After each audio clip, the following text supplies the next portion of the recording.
Ahí, ahí estamos. Bueno, ¿ya está grabando? Bueno, ahí vamos entonces. Eh, Como les contábamos hace un rato, la idea era primero partir viendo los videos, haciendo un Kahoot, que es un poco también para que participen, se pongan a prueba, si hay alguna cosa que no estaba o que capaz no quedó clara, aprovechamos también para tomar ese feedback y poder eh, revisarlo en la clase. Así que está bueno como ejercicio. Hay una mano levantada. Dami me dice que quedó levantada la mano. Ignacio, vos tenías la mano Sí, levantada. ¿Querés preguntar algo?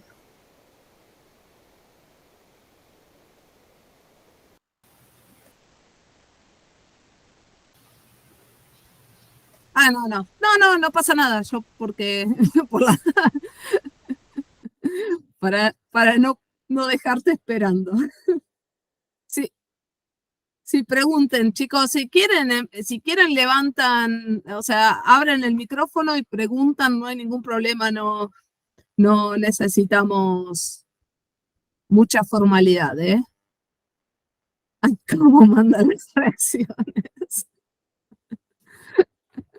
Ok, bueno, ahora vamos a pasar a compartir el notebook sobre el cual vamos a estar trabajando. Si tienen preguntas, abran el micrófono y pregunten, porque yo voy a estar en la ventana del notebook y de repente no veo el chat. O si Dami o alguien ve que aparece alguna pregunta, también avísenme. Pero si no, levanten la mano y pregunten directamente. No pasa nada. Se recoparon con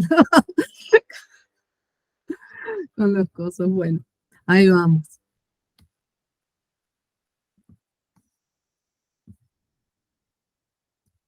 ¿Ven todos el notebook?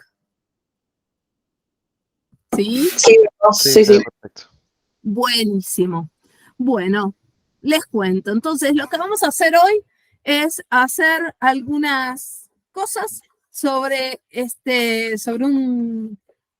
un dataset que teníamos por ahí, que lo pueden bajar de acá mismo, de Kaggle. Eh, no sé si vieron, no me acuerdo si están los videos, cómo leer, cómo levantar los datos que uno tiene en el Drive. ¿Saben cómo hacerlo? No, Creo sí. que no, en el Drive específicamente no, No, no había mención bueno, en el video. bueno, miren, para que tengan una forma fácil de trabajar con Colab y con archivos, que es súper, a mí me parece que es súper simple y bueno, para que puedan después también probar, pues yo después este notebook se los dejo por algún lado para que lo puedan revisar y también cambiar lo que quieran. Bueno, lo primero que vamos a hacer es algunos import de pandas, de NumPy, que no sé si voy a usar, pero bueno, por las dudas lo vamos a hacer. Y voy a importar esto, que bueno, después ustedes lo copian, así tal cual. Esto lo voy a usar para poder autenticarme con Google y leer las cosas que tengo en el Drive, ¿no?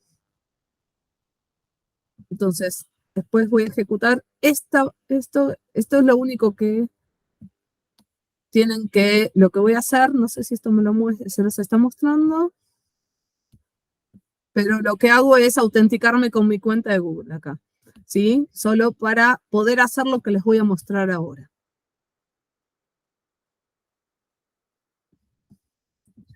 Esperen que voy a dejar de compartir esto y les voy a mostrar.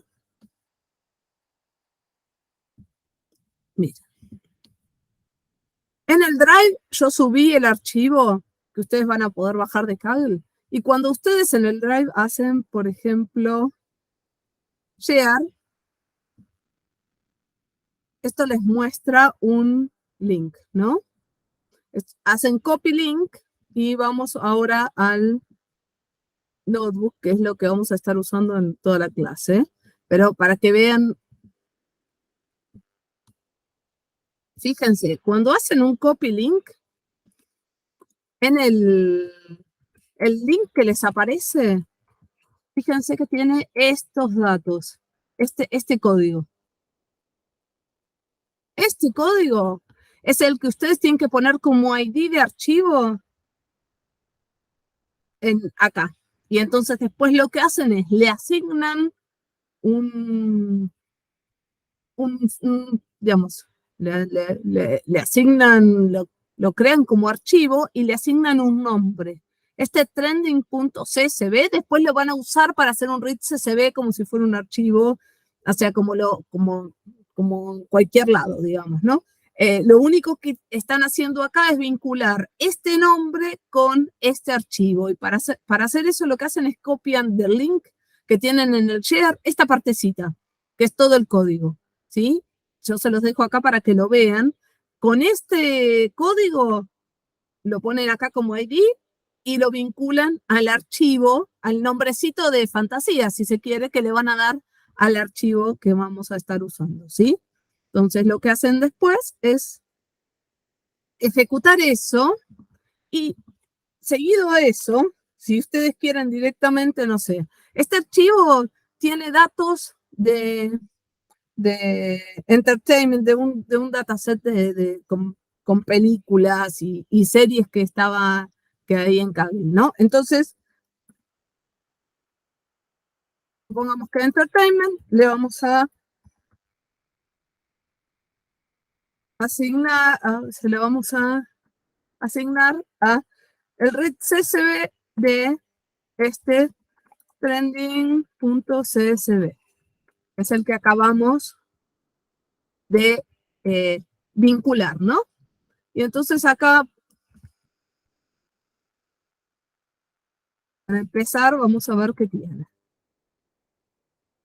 Fíjense que de esta forma lo que hice fue leer el archivo que yo tengo en el Drive, le puse un nombre y lo leí con un read CSV. Esto está tal cual bajado de Kaggle, ¿sí? Así que no van a tener ningún problema para hacerlo. Lo único que tienen que hacer es subirlo al Drive y después ver cuál es el identificador que tiene y usar ese identificador dentro del Colab. Nada más. Entonces, veamos ahora, ¿qué tiene el archivo tal cual lo leí? ¿No? Ese es un data frame tal cual recién leído, no tiene absolutamente nada, tampoco usé ningún parámetro raro, no usé nada. Fíjense que este es el range index del que hablábamos ¿cómo es? En el Kahoot. Este es el range index, o sea, todos los elementos pueden ser direccionados siempre por una fila y una columna. Sí, la columna obviamente son los nombres de las distintas columnas. Ahora, la fila, podríamos tener una clave asignada con un índice, o si no tenemos, siempre vamos a tener el range index para poder direccionar, no sé, el elemento 1 de la columna tal, el elemento 3 de la columna tal, ¿sí? Siempre. Entonces, a eso apuntaba la pregunta, ¿no? Entonces, los data frames tienen datos, un column index, que son todos los nombres de las distintas columnas, y un range index, que son los números de las filas. Y a su vez puede tener un index. Por ejemplo, yo podría generar un index por ID. Entonces, estos elementos van a ser el índice a los datos, ¿no? Voy a poder acceder por el número de columna, voy a poder acceder por el ID, voy a poder acceder por el número de fila.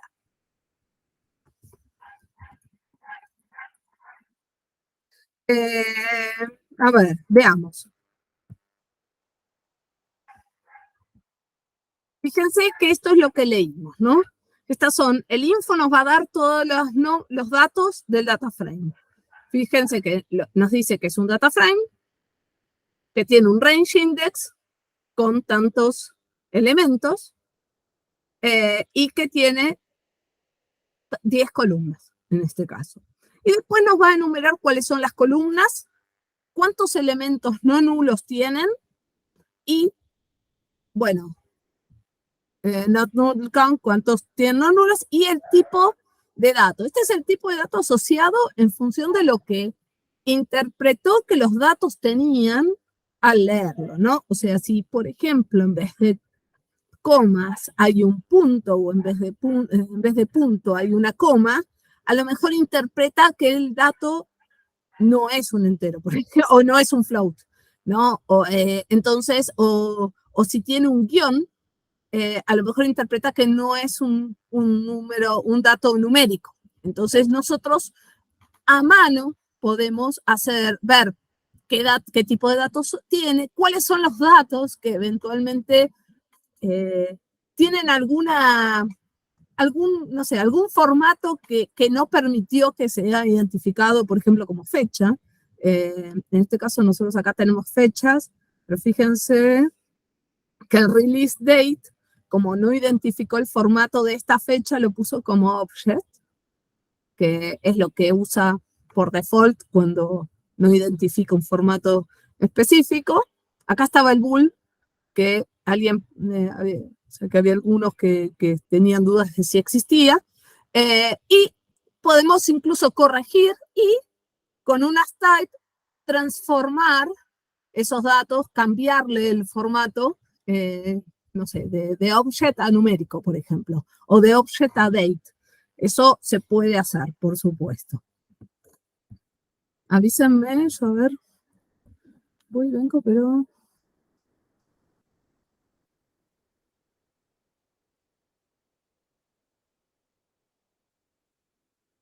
Sí, eso se puede hacer con un mount. Esto a mí me parece siempre tan simple si lo necesitan trabajar en un collab que sobre todo para cosas como estas que van a probar un archivo, a ver qué tiene, o hacer cosas así medio sueltas, me parece súper fácil. Bueno, ¿qué más? Fíjense, a ver. Vamos a seguir viendo un poquito la estructura. El índice que tiene es un range index. Si yo hago un type de... Vamos primero a hacerle un... Si yo quiero ver las columnas, me indica, bueno, que también es un índice y los nombres de todas las columnas, ¿no? Si yo hago un type de esto,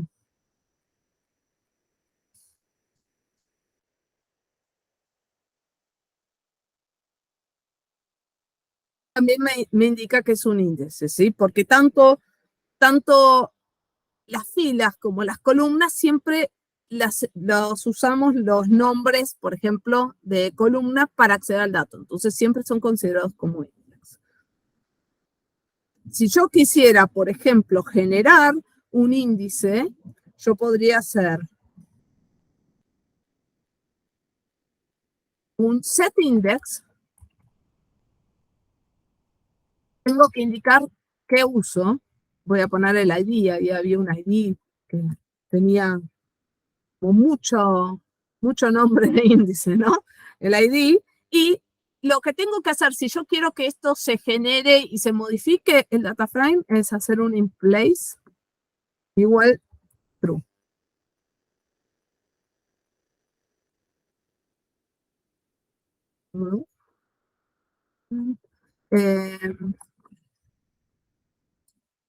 Y veamos ahora entonces que ahora el índice que tenemos va a ser la columna ID. La columna que yo tenía acá la usé para generar un índice. Si yo quiero acceder a los datos por ID, ahora voy a poder. Si yo hago un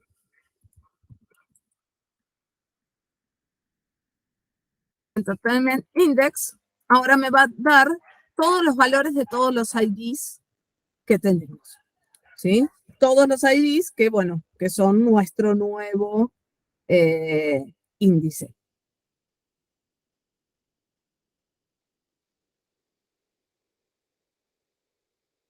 Si yo quisiera eliminar ese índice, lo que hago es un reset index directamente. Y acá también te voy a poner el in place igual true.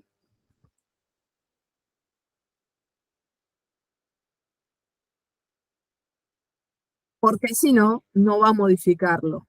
Y fíjense que cuando yo elimino un índice, lo que hace es me genera nuevamente la columna, que ahora va a estar primera, ¿no? Porque lo había marcado como índice y ahora me va a poner la columna primera, pero como una columna más, ¿sí? Este reset index también nos sirve a veces cuando generamos, no sé, con el group by alguna estructura y nosotros necesitamos después que el nombre del grupo, el elemento que marcó el grupo, sea un elemento que sea una columna, ¿no? Porque a veces necesitamos hacer algo así para mostrar los datos, muchas veces para graficar necesitamos eso, pero también puede ser que lo necesitemos, no sé, si quisiéramos hacer alguna otra operación con los datos. Entonces, muchas veces después de un group by necesitamos hacer un reset index si es que necesitamos la estructura plana, por decirlo, y sin índices para trabajar y el dato como parte de una columna. Porque si no, yo no tengo el dato como parte de una columna. Tendría que, bueno, generarme una columna con ese dato. ¿Sí? A ver, ¿qué más podemos? ¿Hasta acá vamos bien? No veo el chat, así que... ¿Cómo era el set index? Háblenme si quieren, miren, porque yo voy y vengo, pero puede ser que no lea algo del chat y no quiero que se me pierda. Así que si quieren directamente hablar, está perfecto, me siento menos sola. Fíjense, el set index lo que hacen es el nombre del data frame y hacen set index en la columna y tienen que poner in place true para que modifique el data frame este mismo entertainment. Si no, tendrían que asignarlo a alguna otra estructura, por ejemplo. Y después, la contrapartida de eso es el reset index. Ya eso lo que hace es eliminar el índice y, bueno, transformarlo en una columna, básicamente. A ver, ¿qué tenemos?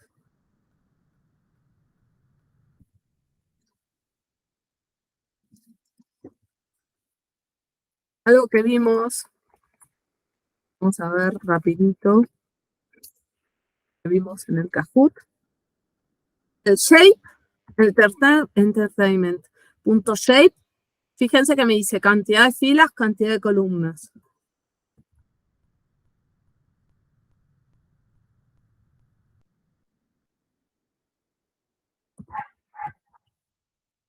El size, fíjense que me dice la cantidad de elementos, que es la cantidad de filas por la cantidad de columnas.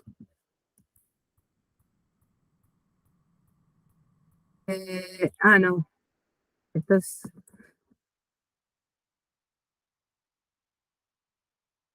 El len, lo que me dice es la cantidad de filas que tiene, ¿no? Cuántos elementos, cuántas filas tiene, cuántos registros tiene. No me dice nada de la cantidad de columnas.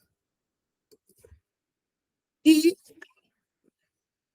podríamos hacer un...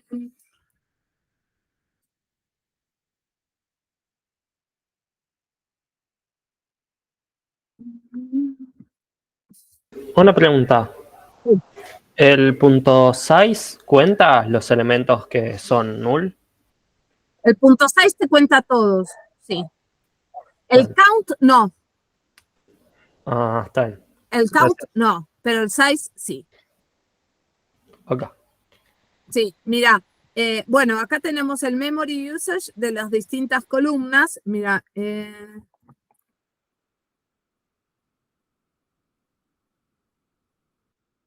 count, en cambio, fíjense que es que para estos y estos, que evidentemente tienen algunos nulos, me cuenta menos elementos, ¿sí? Y los demás sí tienen todos valores no nulos. Pero el size es cuánto es directamente filas por columna.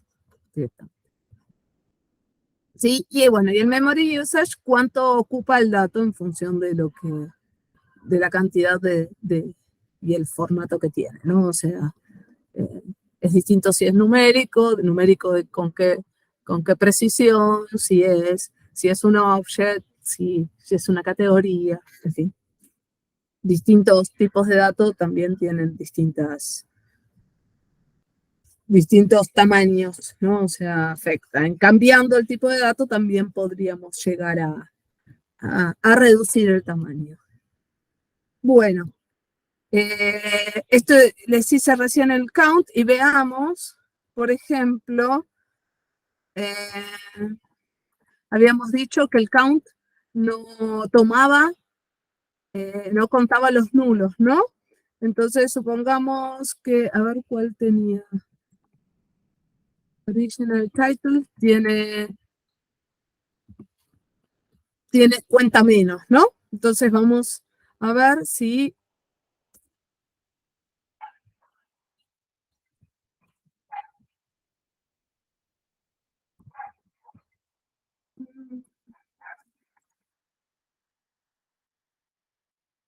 bueno, fíjense, si yo le hago un is null,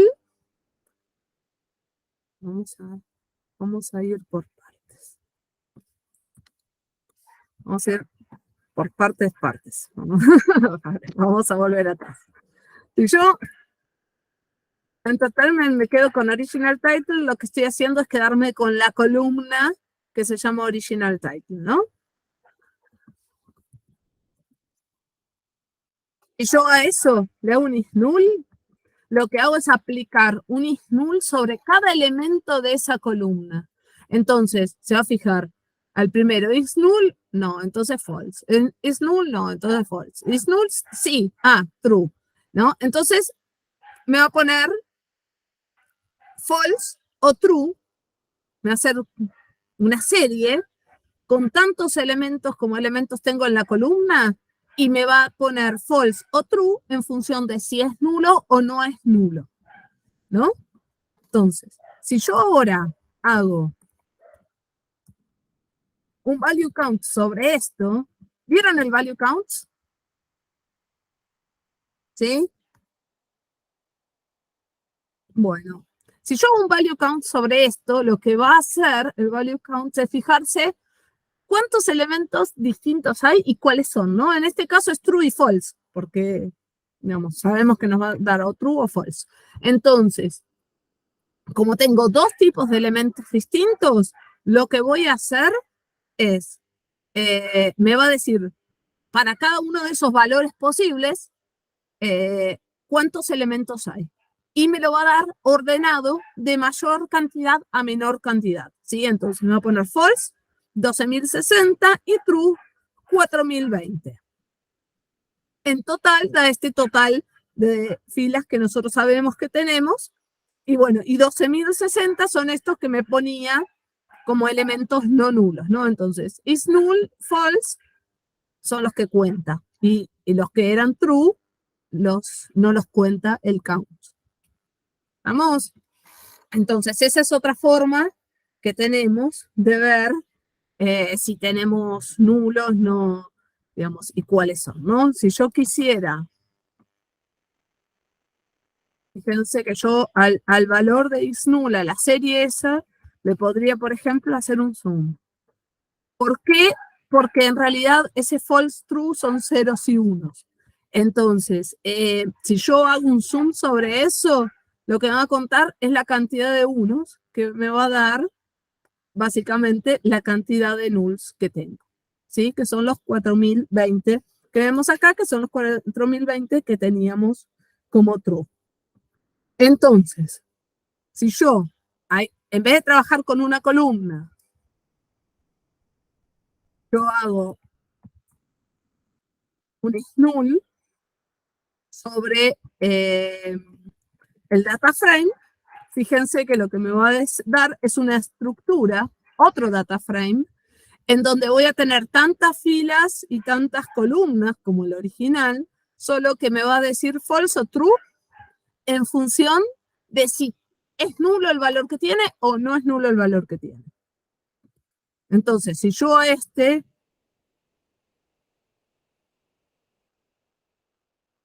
le agrego un zoom, ¿qué dicen que va a hacer?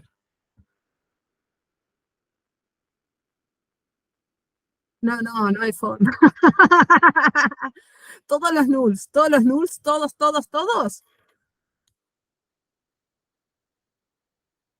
Va por ahí, pero no exactamente. El zoom me va a dar exacto los nulls por columna. Si yo quiero saber todos los nulls en total, lo que tengo que hacer es un zoom de ese zoom. Son 8040, pues sabíamos que había solo 4020 en 2 columnas y el resto eran todos no nulos, ¿sí?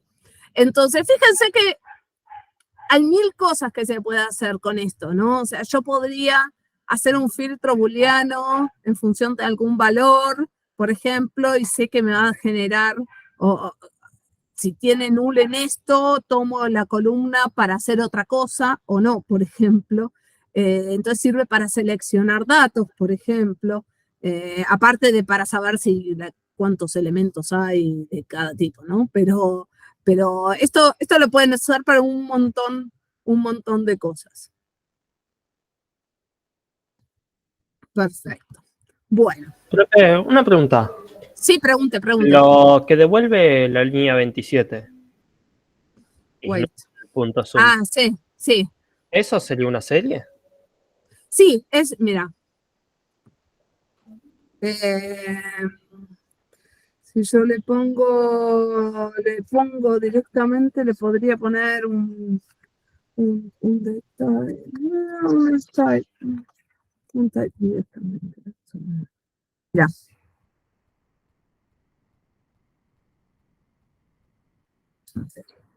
¿Ves?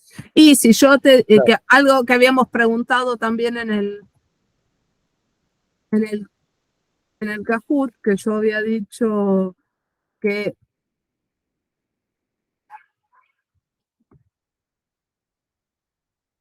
una columna era una serie, también es una serie. ¿Sí? Sí, no estaba seguro por cómo lo imprimí en pantalla, digamos. Sí, porque... Es obvio, pero eso no estaba seguro. No, fíjate que hay un montón de elementos acá. Pasa a ser lo que sería como tu clave, y tiene estos elementos en realidad, que son 10 elementos, un valor numérico por cada uno de los indicadores que tenés. Claro. Pero sí, hay un montón de salidas, el value count también, digamos, tenés muchas salidas que puedes tratarlas como series directamente. Gracias. Perfecto, gracias. Bueno, ¿alguna otra pregunta? Sí, profe. Sí, decime. ¿Cuándo un valor es nulo? ¿Cómo se sabe que es nulo un valor del código? Y mira, a ver si llegamos a... Te aparece como none directamente, no tiene valor asociado, no tenés valor. A ver. 16075. No, pero a ver. Bueno.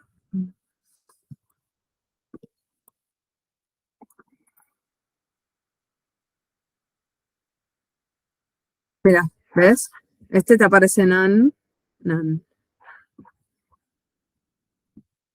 Fíjate que son todos estos son de japonés. Ah, este es en inglés, mira. Pero así te aparecen. Lo ves como none, pero en realidad no tiene un valor asociado, te lo muestra así para indicarte que no hay un valor asociado a esa columna en esa fila. Claro, no se le pone nada y se le pone eso directamente, ¿no? De una. Cuando no le pones nada, se sigue eso, ¿no? Habría que abrir el archivo por fuera, pero seguramente tiene coma, coma, o punto y coma, y no te muestra, no tiene valor, no hay ningún valor en esta columna. Pues no tienen el dato de release date, por ejemplo. Entonces, Claro, claro. si queda en blanco, cuando lo lee, claro, está vacío, tal cual, pero este NaN no es que dice NaN el archivo. Esto te lo pone NaN porque no hay dato, para indicar que no, para mostrar que no hay dato. Sí, pero Vacío con NaN, digamos, ¿no? lee vacío te muestra NaN, sí, Listo, básicamente. perfecto. ¿Sí? Pero no es que no hay NaNs, si no sería un string NaN, digamos, pero no. No hay nada, no hay dato y bueno, te muestra así para indicar esa falta de dato y cuando vos haces un es null te muestra como que es nulo.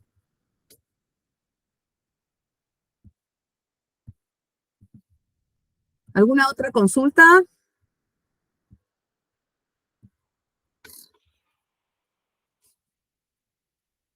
Bueno,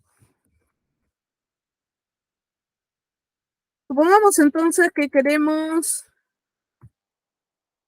acceder a algún dato en función de filas o columnas, como para poder seleccionar datos, ¿no?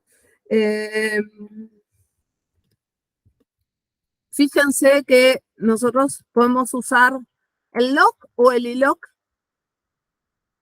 Hay otras formas, ¿no? Pero podemos usar el lock y el iloc, que son muy similares, pero con algunas salvedades. El iloc marca directamente solo número, o digamos, numérico o índice, ¿no? El lock, en cambio, tienen que tener el nombre de la columna. Por ejemplo, no pueden poner la columna 3. No, el lock eso no lo interpreta. Para eso tienen que usar iloc. ¿Sí? Para varias cosas posiblemente puedan usar uno o el otro. Y en función de lo que necesiten, posiblemente sea más fácil o más intuitivo usar el lock porque se pueden manejar con nombres de las columnas, ¿no? Que es mucho más lógico, ¿no? Cuando uno va escribiendo dice, bueno, me quiero quedar con el ID, quiero saber cuál es el original language o alguna cosa por el estilo, y no está pensando en cuál es el orden que tenían esas columnas en el data frame, porque ese es el otro problema del iloc. Si ustedes agregan una columna, modifican de alguna forma el orden de las columnas, el número de columna cambia. Entonces ya lo que sea que tenían posiblemente no les sirva. Entonces, en cambio con el lock, como se manejan con los nombres, es distinto y es mucho más fácil, por un lado, de generar el código, porque es lo que uno busca y lo que está pensando, y por otro lado, de mantener, ¿no? No tiene que andar pensando o teniendo cuidado que no agregue una columna adelante y que me corra todo y ese tipo de cuestiones. Entonces, vamos a hacer un lock. Nos vamos a quedar con las filas que cumplan que el original language, a ver, ahí estamos, sea igual a English. Y por ahora nos vamos a quedar con todas las columnas. ¿Vale? Fíjense que lo que hice acá fue de todos los elementos que tiene entertainment, me quedé con las filas cuyo original language, que es esta columna de acá, sea igual a English. Y me quedé, y por otro lado, el log recibe dos parámetros, ¿no? Por un lado, con respecto a las filas, cuál es el filtro, que ahí yo puedo poner algún indicador de qué filas quiero, o puedo poner, por ejemplo, una condición. Y por el lado de las columnas, puedo poner todas o podría poner una lista de columnas que me interesan. ¿Sí? Si yo esto mismo copio y pego el texto, porque así cuando les paso el notebook les queda la historia, ¿no? Un poco de lo que algunos capaz no lo hice, pero estoy intentando en la mayoría que me quede la historia de lo que fuimos escribiendo. Supongamos que yo quiero, de los que tienen original language en English, quiero quedarme con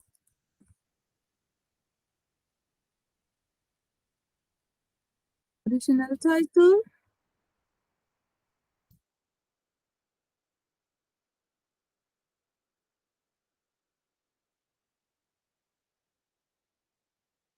release date y no sé, vote average o alguna de esas, ¿no? Popular.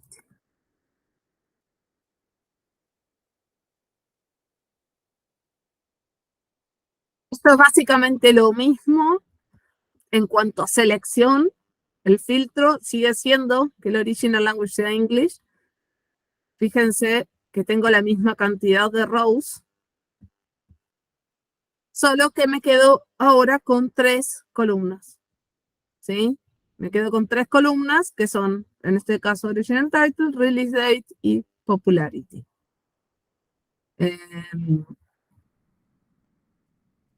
Podría directamente hacer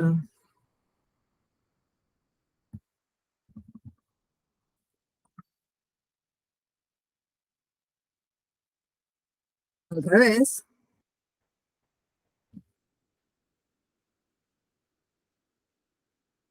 Y quedarme con las 3 columnas, pero para todos, sin aplicar ningún filtro. Fíjense que en el primer parámetro puse 2 puntos, para indicar que no tengo ninguna condición que esté aplicando, y lo que hago es elegir qué columnas quiero, en este caso. ¿Sí? Eso también lo puedo hacer. Ahora, si yo voy a hacer eso, también hay otra forma de hacerlo, o sea, hay varias formas. Si yo quisiera, por ejemplo, podría directamente, ¿sí?,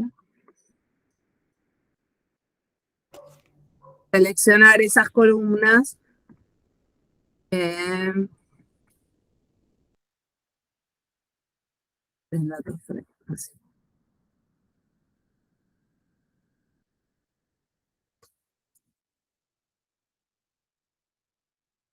¿Sí? Y obtengo el mismo resultado acá, fíjense, ¿no? Original title, release date, popularity, solo que es sin el lock.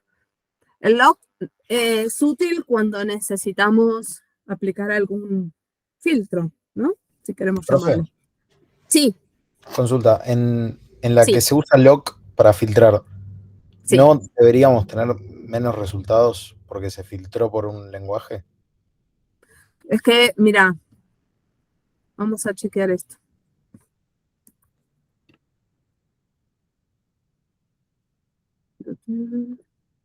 Eh, escribiendo. Entertainment se llama.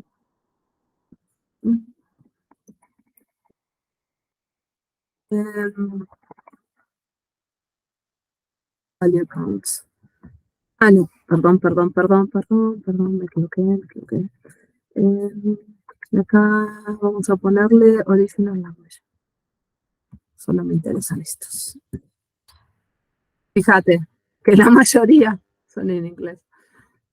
Sí, pero cuando lo hicimos no nos llegó la misma cantidad que creo que nos llegó 16.000, o vi mal. No, este era sin el filtro. Este era con el filtro, son 12.060 Ah, ok. rows. Ah, me confundió ese Sí, 16.000. no, este era cuando saqué el filtro, me levanto todas las columnas, pero para todas las filas. Pero con el filtro son 12.060, que son los que me muestra que están en inglés, Listo, gracias. básicamente. Sí. Sí, te muestra solo los que cumplen. Uno puede decir que tenga tal cosa y que tenga tal otra, ¿no? Ahí aplicamos las condiciones que queramos, ¿no? Pero sí. Eh, ¿Qué más? ¿Qué más podemos ver? A ver. eh, con-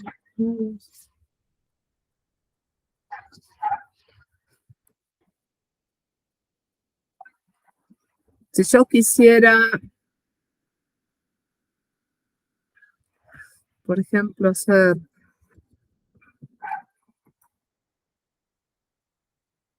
fíjense, que yo les había hablado de booleanos, ¿no? De filtros booleanos, que nos devuelve una serie. Si yo hago entertainment, me quedo con original language, y digo que sea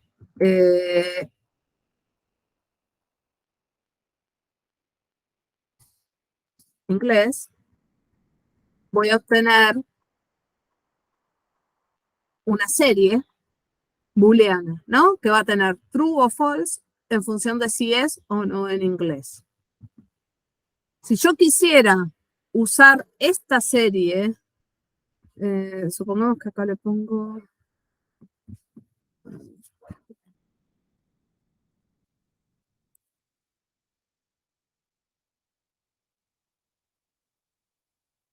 No, pero filter no le voy a poner porque no quiero que se confunda.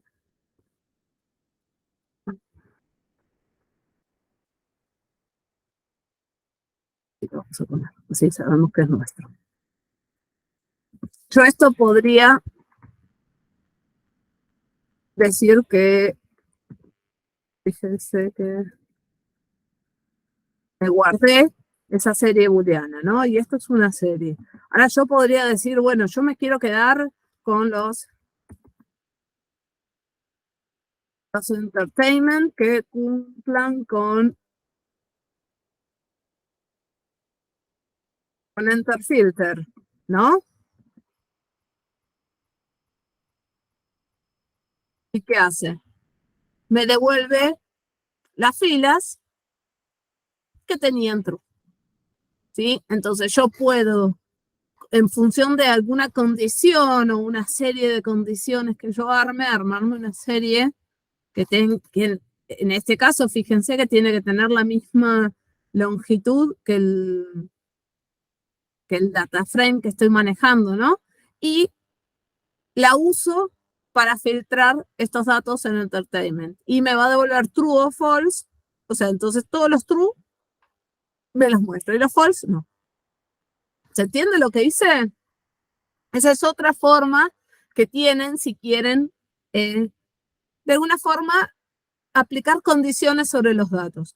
Y esto puede ser cómodo porque de repente aplican, no sé, pueden generarse varias series que tengan una condición, la otra, y entonces en función de eso después pueden combinarlas para ver con qué datos se quedan. Pero pueden usar algo así para poder quedarse con, bueno, con ciertos datos. ¿Se entendió esto?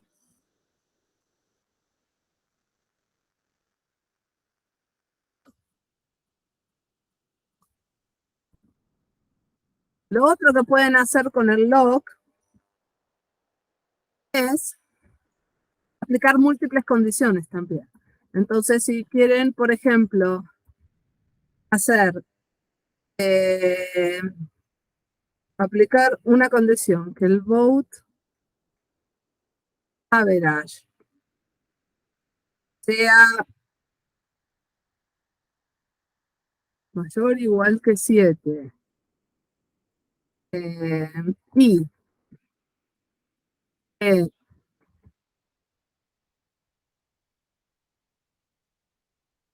el vote, bueno, va a ser el mismo vote average, no sé.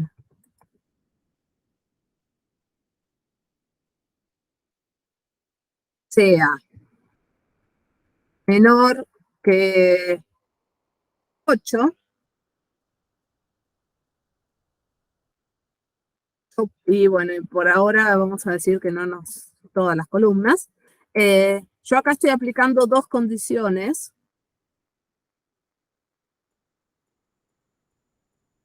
Y se va a quedar con todas las filas que tengan vote average entre 7 y 8, básicamente, ¿no? O sea, mínimo 7 y máximo, o sea, y menor que 8, así que 7.99 con estos dos decimales que tiene, ¿sí? Entonces también el log permite combinar distintas condiciones, si queremos, que también podríamos hacer las filtros, ¿no? Si quisiéramos hacerlo en distintas etapas, pero en una misma sentencia podemos hacer todo con el log. ¿Se entendió eso? Sí, sí. ¿Sí? ¿Vamos bien? Bueno, ahora vamos a ver.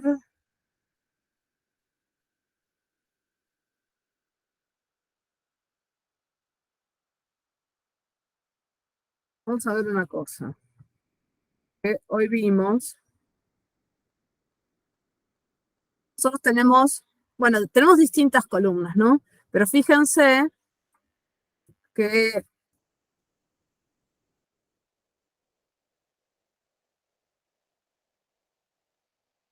el media type es un object. Si yo me fijo, por ejemplo,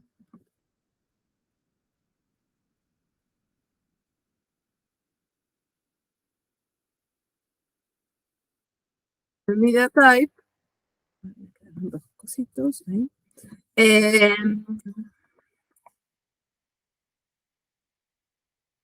hago un value count, son básicamente un montón de movies y algunas series de televisión, ¿no? Entonces yo tengo un object para indicar dos posibles valores, o es movie o es TV. Entonces, una opción que podemos hacer es transformar este dato a categoría, ¿no? O sea, nosotros cuando tenemos algún dato que tiene un conjunto muy acotado de valores posibles, es buen candidato para transformarlo a category, porque no necesitamos un object que podría llegar a es texto o se podría llegar a tener cualquier valor. Nosotros tenemos dos valores. Entonces, como category, en principio seguramente ocupe menos espacio. Entonces, lo que vamos a hacer es a media type le vamos a asignar la misma columna que teníamos, pero le vamos a hacer un as type category. Esto estamos modificando estos mismos datos, ¿no? Entonces, si yo ahora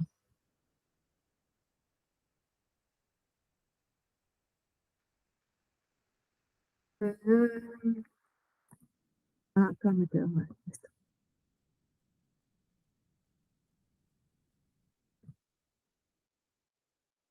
Me fijo, media type ocupaba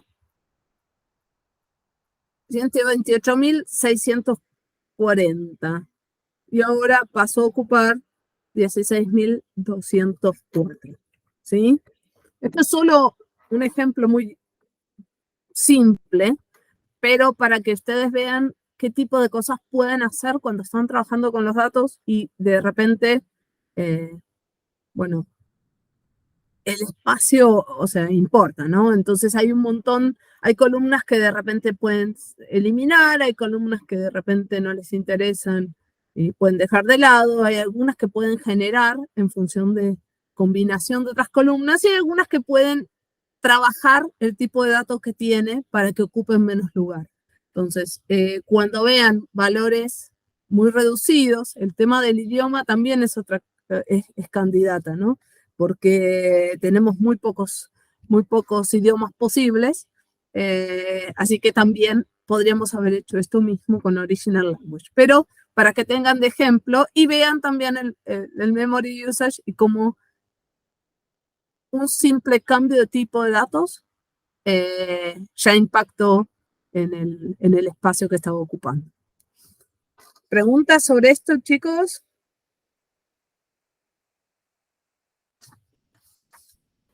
¿Hay algún cambio respecto a cómo manejas la columna media type, ahora que es una categoría y no un object? No, si vos querés hacer, por ejemplo, no sé, por ejemplo, un blog de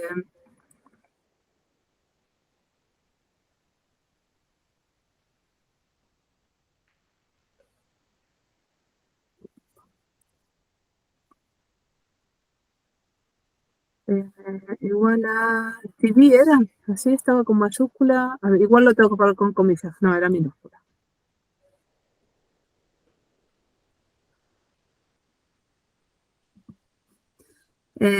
Igual a TV te muestra los 4020 que tienen TV. Sí, a los efectos prácticos es lo mismo. E internamente eso es distinto, ¿no? Cómo lo maneja. Pero a los efectos prácticos de lo que ustedes pueden llegar a necesitar hacer, les va a resultar lo mismo.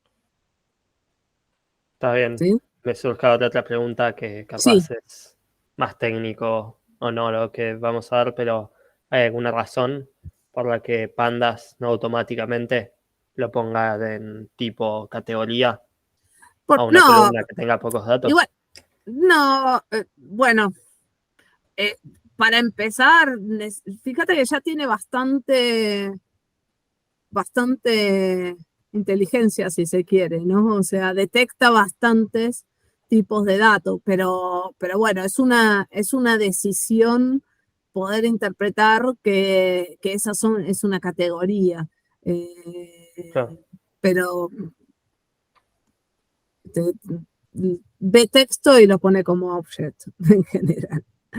Pero los números, toda la parte de lo booleano, todo eso lo identifica bastante bien si el formato es el correcto. Fíjense que el tema de las fechas, por ejemplo, el formato se ve que lo confundió y no lo tomó, pero también, como hicimos antes, podemos cambiarlo, pasarlo a datetime y cambiar el formato, ¿no? Pero que yo sepa, no hay ningún motivo más que no lo interpreta de esa forma, ¿no? Pero no. Claro.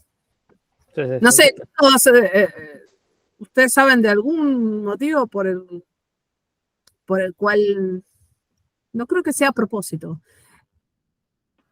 Si tomara categorías de forma arbitraria, también tiene que tener la tabla de traducción y si son todos distintos, ya le va a dar mal. Entonces, por eso No, pero lo que él dice es si tenés 2 o 3. pasa que no lo sabe, lo está haciendo on the fly. En el momento, claro. Claro. Profe, perdón, ya que estamos con esto. Sí. Se te escucha abajo. A ver, ahí va mejor. Sí, tengo un micrófono medio malo. ¿Hola? Sí, ahí te escucho bárbaro. No, iba a preguntar si el tema de asignarle un tipo de dato de categoría te permitía recuperar de alguna manera los tipos de datos únicos o si había que aplicar algún filtro también para recuperarlos. Por ejemplo, acá tenemos dos que son TV y película. Que sí. Sí, estoy casi segura que sí. No me acuerdo ahora cómo.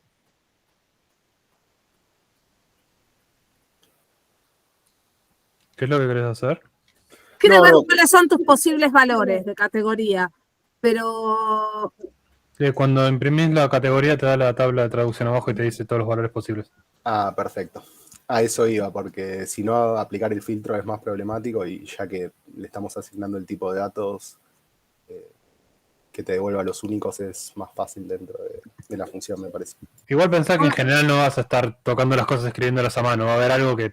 Hay una variable, entonces a vos es medio transparente eso. Ok, perfecto. Muchas gracias.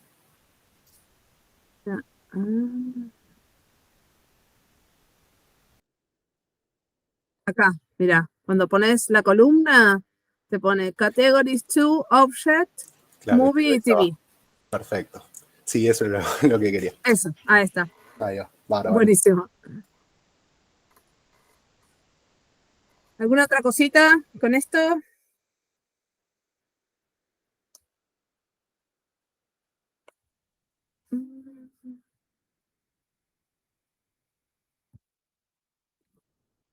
Bueno, ¿quieren que hagamos un grupal?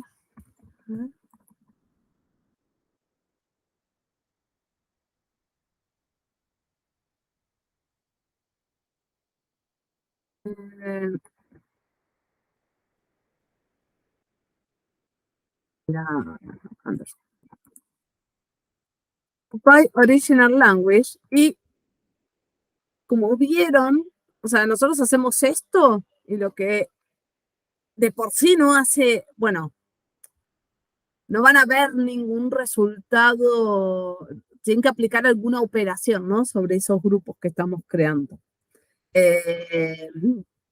Entonces, esto generalmente nosotros lo hacemos seguido de alguna cosa, de alguna operación que puede ser, no sé, lo que sea que queramos hacer con esos grupos, ¿no? Si queremos saber la cantidad de elementos, pero bueno, para saber solo la cantidad de elementos tenemos formas capaz menos costosas de hacerlo.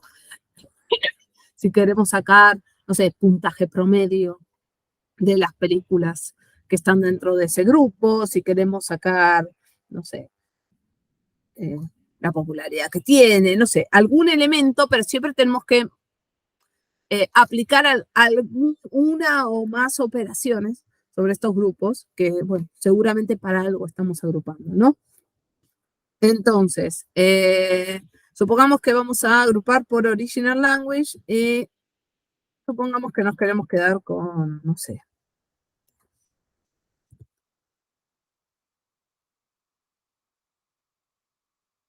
Popularity y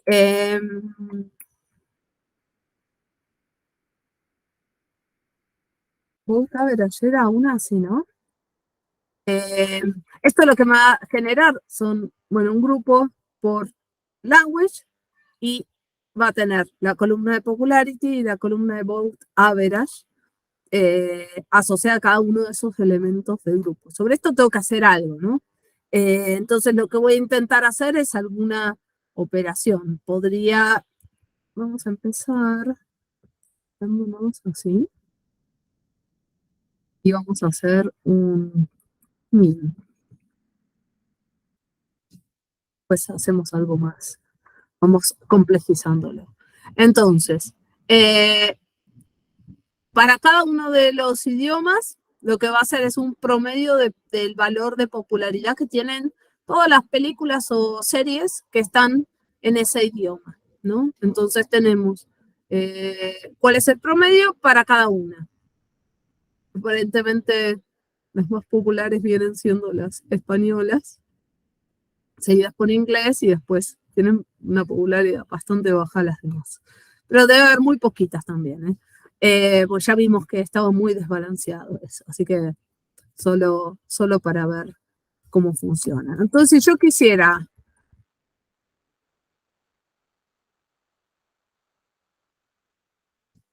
vamos a copio para que les vaya quedando, Original Language. Supongamos que en vez de quedarnos solo con Popularity, nos quedamos con Popularity y con, habíamos dicho, Vote Average.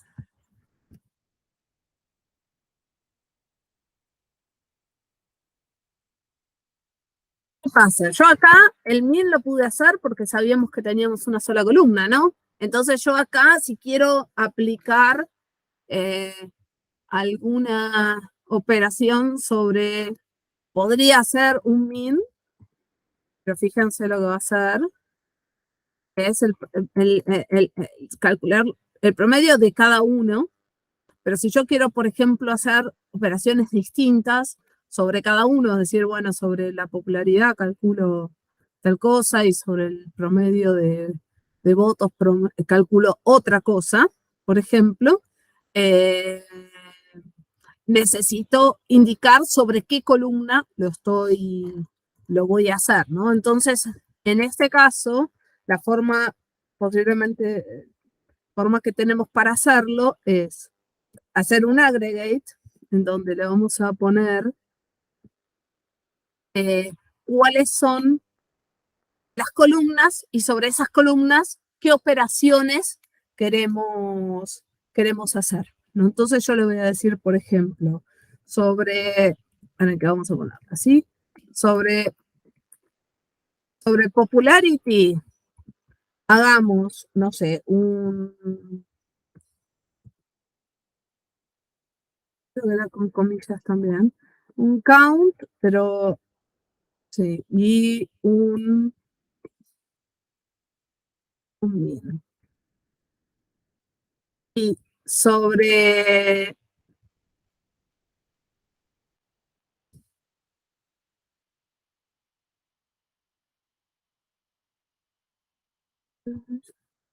vote average, hagamos un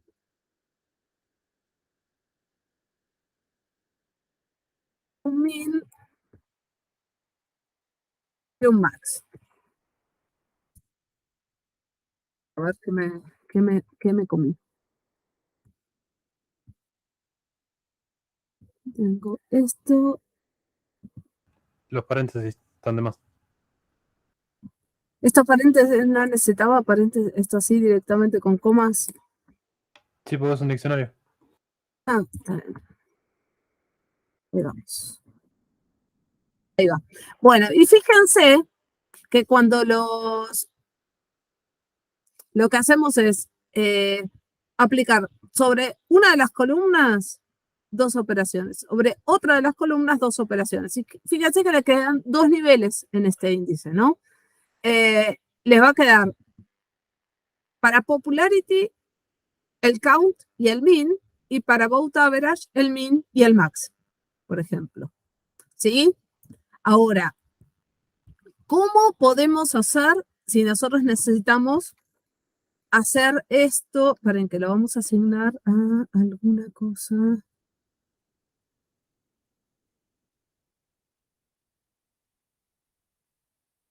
Para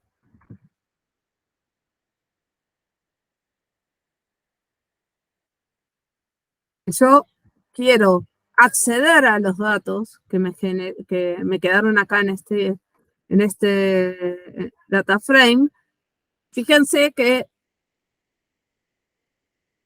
la primera columna se llama así, la segunda columna se llama así. Esto es medio molesto, ¿no? O sea, no es imposible, pero es medio molesto. Entonces, algo que yo puedo hacer es directamente asignarle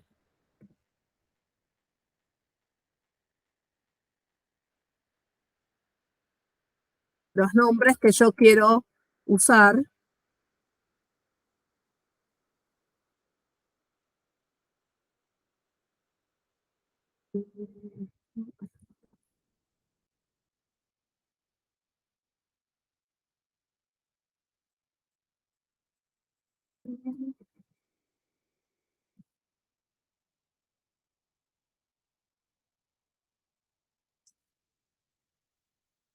Y si yo ahora me fijo,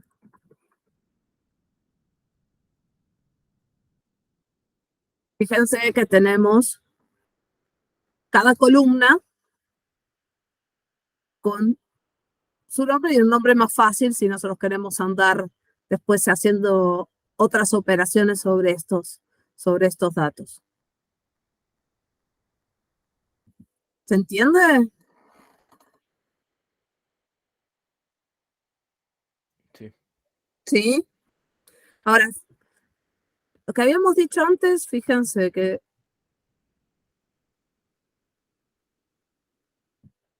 a ver, espérenme.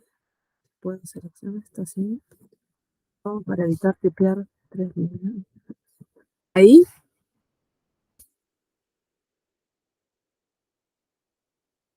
Fíjense que esto les devuelvo un objeto del tipo data frame, ¿no? O sea, de group by. Entonces yo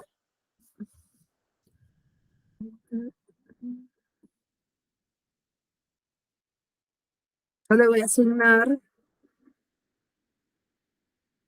Ustedes dicen, ¿y cómo se puede hacer si yo quiero ver los datos, ¿no? Si yo, por ejemplo, sobre este tipo de objeto, quisiera, por ejemplo, ver algún grupo específico,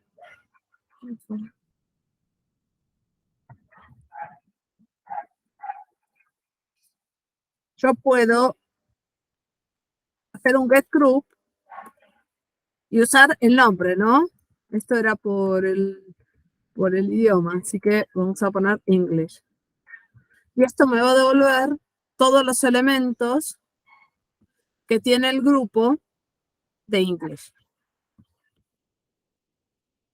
¿Sí? Así que si ustedes quisieran sobre esta estructura, no pueden o aplicar operaciones o eventualmente, si quieren, quedarse con los elementos de alguno de los grupos. Si quisieran para eso, pueden hacer un get group. Y hay otras cosas que vamos a ver que seguramente vamos a ver. El transform lo vemos la próxima, ¿no? Gastón. Sí. creo que Dale. Sí. Bueno. Pues si no seguía con el transform, pero me parece que más o menos ya hemos cubierto varias cosas.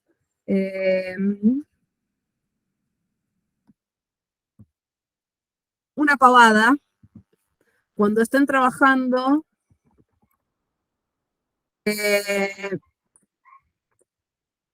bueno, esto es muy chiquito, ¿no? Pero eventualmente les van a quedar, digamos, sets de datos muy grandes y a veces tienen problemas para trabajar o para correr y tardan mucho tiempo para correr ciertas cosas. Si necesitan quedarse con algún set reducido, pueden usar sample. Sample, si hacemos uno solo, un sample así solo, lo que me va a dar es una fila de ejemplo cualquiera, ¿no?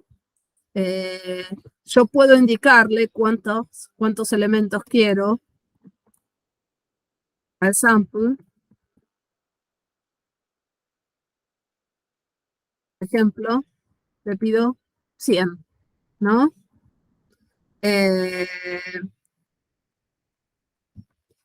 Si yo le hago un sample y le pido 100, acá tengo dos opciones en realidad.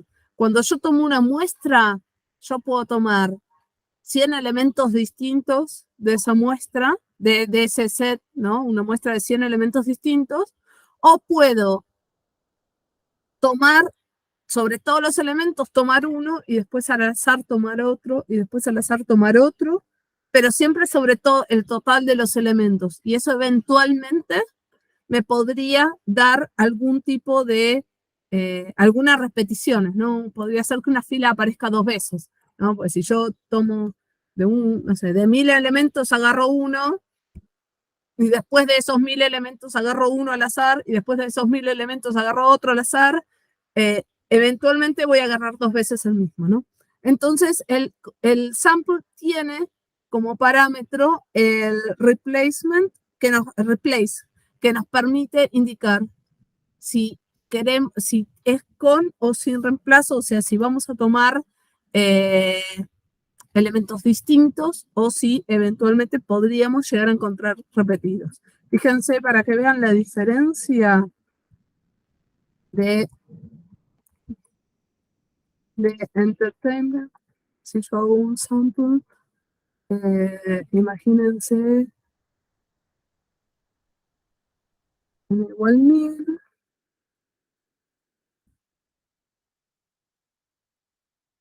Replace false.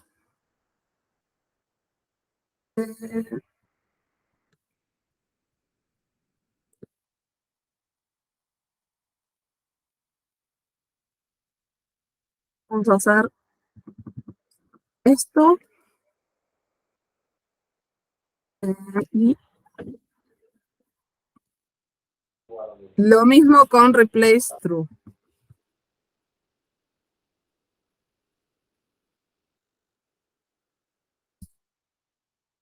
Fíjense que cuando yo pongo replace false, me toma elementos. Sí,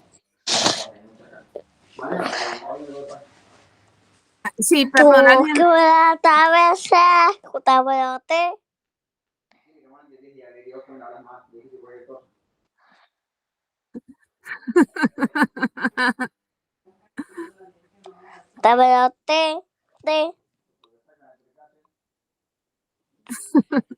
Bueno, Dami, vos estás con la cuenta de Sí. coso, ¿querés mutear? Dale, gracias. Fíjense, igual ya pronto terminamos. Fíjense que cuando yo tomo replace false, me toma elementos distintos. ¿Y cómo les puedo yo mostrar eso a ustedes?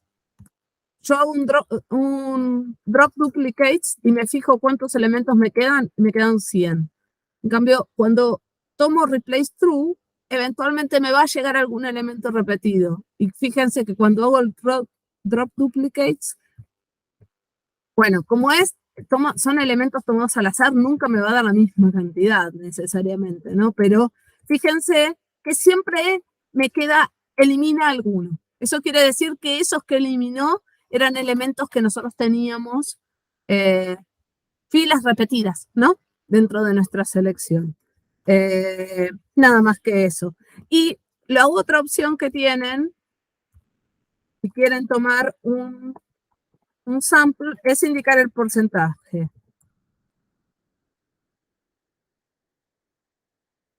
Por ejemplo, 0.2, y acá también le podrían poner replace true o false, ¿no? Pero esto, 0.2 es el 20%, ¿no? Fíjense que si yo hago 32,16 por 5, me da el total. Así que este es el 20% de los datos que teníamos originalmente. ¿Sí? Solo cosas para que prueben y sobre todo para que tengan presentes que existen cuando empiecen a probar cosas. ¿Sí? ¿Tienen alguna pregunta de los temas de hoy? O bueno, si se adelantaron y vieron algo también, pero capaz eso lo vamos a estar viendo la próxima. No sé, ¿les quedó alguna consulta?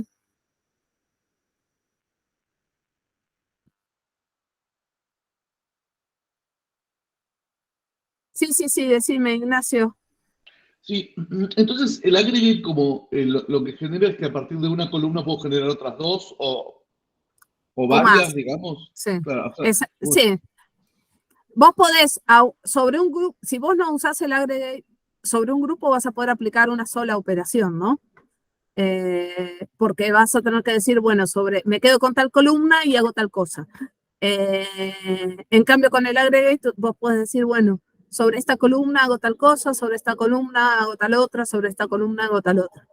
¿Sí? Y siempre te deja un valor por grupo, ¿no? Para cada una de esas operaciones que aplicas. O sea, si haces un min, es un min por grupo, un max por grupo, un average por grupo, lo que sea que hagas, es uno por grupo que vas a obtener. A diferencia después vamos a ver otra que te permite hacer uno por fila. Y eso tiene algunas utilidades divertidas, pero eso queda para la próxima. gracias. ¿Consultas? No, por favor. ¿Alguien tiene alguna otra consulta? Sí, lo del replace, el tema es así. Cuando vos tenés que tomar, no sé, imagínate que vos decís, bueno, quiero tomar una muestra no sé, tengo 1000 elementos, ¿no? O sea, yo podría necesitar tomar un porcentaje de esos elementos y decir, bueno, necesito quedarme con 100, ¿no? Ahora, vos podés decir, yo quiero 100 elementos distintos, o podés decir, yo quiero 100 veces tomar un elemento al azar. Y eso es distinto, ¿no? Porque si tomo 100 elementos distintos, lo que me va a quedar son 100 elementos distintos, básicamente. Si yo tomo 100 veces un elemento al azar de 1000, eventualmente me van a quedar algún elemento repetido, ¿no? Porque cada vez que elijo un elemento, vuelvo a tener en cuenta esos 100. No elimino de la selección los que ya fui sacando. O sea, son procesos independientes, ¿no? O sea, no, cada vez elijo uno de, digamos, de los 100 que tiene, por ejemplo. Entonces, esa es la diferencia entre el replace, true y false. Cuando yo pongo false, siempre van a ser distintos. En cambio, si yo le pongo replace true, cada vez que elijo uno. Eventualmente es repetido. Tampoco me da, si yo acá puse 1000, si pongo 100, capaz, o 10, si pongo 10, posiblemente sean todos distintos, ¿no? Pero cuanto más agrego, más chances tengo de que alguno aparezca repetido. Depende de para qué se pueda necesitar, se puede usar uno o el otro, no es un, digamos, no es que está mal, está la opción, solo les hago notar para que ustedes puedan entender que si ustedes ponen replace true, eventualmente van a tener elementos repetidos, si ponen replace false, son elementos únicos del data frame. ¿Se entendió? ¿Sí? Buenísimo. ¿Alguna otra cosita? Sí, Una como pregunta, les ¿va a dice estar Gastón, disponible nosotros, el- sí. El notebook, sí. Sí. Yo después les subo, después se los comparto, así pueden seguir haciendo cosas sobre eso, probar lo que quieran. Sí, para tener referencia, más que nada. Gracias. Sí, va a estar. Por eso a veces copiaba cosas de más, para que vaya quedando como el paso a paso, a pesar de que uno se tienta a modificar sobre la misma línea, para que quede un poquito el historial. Y les decía que como les estaba diciendo Gastón, el TP van a ver el enunciado de las 3 cosas Visu, Pandas y Spark, pero la parte de Visu que es relativamente acotada, pero es importante que la puedan hacer, les vamos a pedir que la entreguen un poco antes, ¿sí? Y después tienen más tiempo para desarrollar la parte de Pandas y la parte de Spark. Ya creo que hay que ver en el calendario, pero estoy casi segura que el lunes que viene ya tenemos la clase de Visu para que puedan empaparse en el tema y arrancar con algunas cositas del TP. Bueno, ¿alguna otra consulta, chicos?